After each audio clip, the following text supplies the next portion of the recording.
அந்த Epstein file வந்து இப்போ ரீஓப்பன் பண்ணியிருக்காங்க.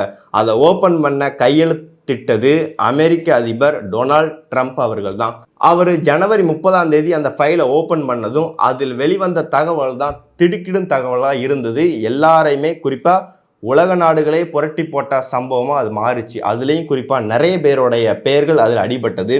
அதில் அமெரிக்க அதிபர் டொனால்ட் ட்ரம்ப்போட பெயர் அடிபட்டது தான் எல்லாருமே ஒரு விவாத பொருளாக மாற்றிக்கிட்டு வராங்க. அமெரிக்க அதிபர் டொனால்ட் ட்ரம்ப்புடன் எப்ஸ்டீனோட இருந்த நட்பு பழக்கத்தை பற்றி அவர் முன்னாடி ஒரு பேட்டியில் சொல்லியிருந்தார். என்ன அப்படின்னா, எப்ஸ்டீனோட நான் நல்ல ஒரு ஃப்ரெண்டாக இருந்தேன். ஆனால் அது நாளடைவில் எங்களுக்கான ஒரு முறிவாக பார்க்கப்பட்டது. ஏன் அப்படின்னா, எனக்கு சொந்தமான ஒரு மாளிகையில் என் வீட்டில் வேலை பார்த்த ஒரு பெண்ணோட எப்ஸ்டீன் தகாத முறையில் ஈடுபட்டதுனால அவருடனான நட்பை நான் அப்போவே முறிச்சுக்கிட்டேன் அப்படிங்கிற மாதிரி சொன்னார். என்னதான் எப்ஸ்டீன் மீது இவ்வளோ ஒரு விஷயங்கள், இவ்வளோ ஒரு சம்பவங்கள் இருந்தாலும் எப்ஸ்டீன் அவருக்கு பிடிச்ச வாழ்க்கையை அவர் வாழ்கிறாரு அப்படிங்கிற மாதிரி அந்த பேட்டியில் சொல்லியிருக்காரு.